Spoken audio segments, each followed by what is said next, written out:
Canvas canvas দেওয়া আছে। এটা কি দেওয়া আছে? লেখা আছে দেখে বলছো এটা কি? আমি ওখানে ফটোতে দেখিয়েছিলাম অ্যাক্সেস ডোর।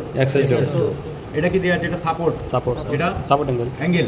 এখানে এই যে মিডিলে এই যে স্টার করা আছে, এখান থেকে রড ঢুকবে, ঠিক আছে? ছাদ থেকে নিচে পর্যন্ত এখানে রড এসে সেট হবে, যেমন এগুলো। এটা কি centre taper, straight piece, so colour VCD, ঠিক আছে? এটা side taper, elbow 90 degree elbow 90 degree.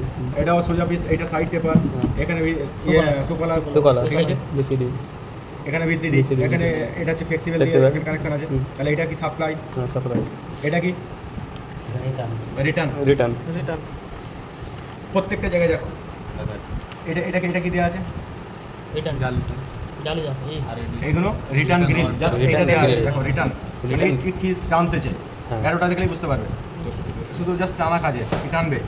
ওই দিকেরটা কি সাপ্লাই, ও হাওয়া দেবে, যেটা হচ্ছে লাইনার গ্রিলের কথা আমি বলেছি, লম্বা, ঠিক আছে? যেমন এটা হচ্ছে তোমার রিটার্ন, এটা সাপ্লাই, এটা রিটার্ন, এটা সাপ্লাই, ঠিক আছে?